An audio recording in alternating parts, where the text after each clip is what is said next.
Friends, मैं आप सबका वेलकम करता हूँ अपने इस मांगा एक्सप्लेनेशन वीडियो पर। तो बिना टाइम वेस्ट किए स्टार्ट करते हैं।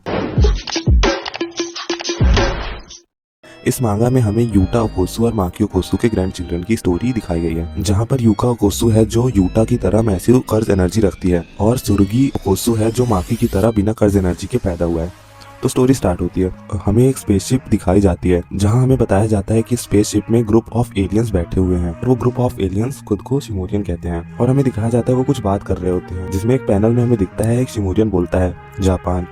पर मुझे तो लगा था कि इस प्लेनेट पर सबसे ताकतवर देश अमेरिका है, तो उसके सामने खड़ा एक शिमोरियन बोलता है हाँ ये सच है, हालांकि अभी जापान और अमेरिका ने एक डिप्लोमेटिक मिशन के लिए टाई अप कर रखा है, जिससे हमें पता चलता है ये लोग कितना कुछ जानते हैं धरती के बारे में। हम देखते हैं कि शिमोरियन अपने सर पर उंगली रखकर बोलता है मुझे दिख रहा है। शिमोरियन बोलता है जापान में कुछ लोग ऐसे हैं जो अपनी तरह कर्ज पावर को रखते हैं। तो हेड शिमोरियन पूछता है क्या? तो शिमोरियन जवाब देता है उस प्लेनेट पर उन्हें जुत्सु जादूगर कहा जाता है। पैनल यहीं पर कट हो जाता है, पर इस पैनल से हमें पता चलता है कि ये इतने ताकतवर है। इंट्रो खत्म हो जाता है, अलग पैनल आता है जहाँ हम देखते हैं एक छोटी लड़की जिसका नाम यूका ओकोसु है जो अपने ग्रैंडपा के कंधे पर बैठी हुई है। हालांकि हमें पता है उसके ग्रैंडपा यूटा ओकोसु है, पर इस पैनल में उनका चेहरा नहीं दिखाया जाता है। इस पूरे पैनल को देखकर हमें पता चलता है कि यूका और यूटा के बीच का बॉन्ड बहुत स्ट्रांग है।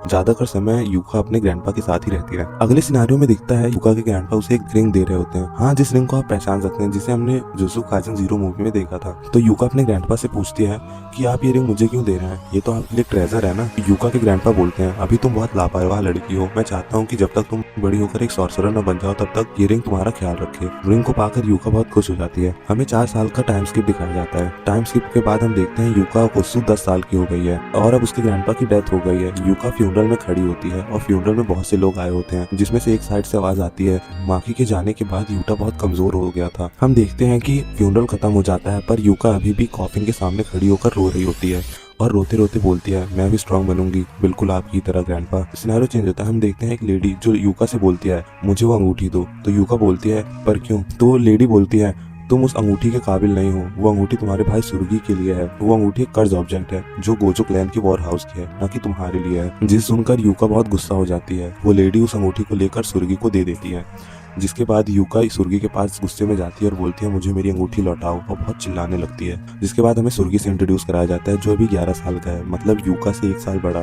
फिर जिसमें हम देखते हैं सुर्गी बोलता है बाद में मुझसे मत कहना, और फिर हम देखते हैं यूका एक पंच सुर्गी के साइड मारने के लिए रेडी रहती है। तो उनकी फाइट हमें नहीं दिखाई जाती है, पर हमें अगले पैनल में पता चलता है कि यूका को बहुत चोट आई है, जिससे हमें पता चलता है सुर्गी यूका से बहुत स्ट्रांग है। हालांकि यूका एक लड़की है पर उसके पास बहुत ज्यादा कर्ज एनर्जी है, पर सुर्गी के पास कर्ज एनर्जी न होने के बाद भी वो बहुत स्ट्रांग है, बिल्कुल तोजी और माकी की तरह।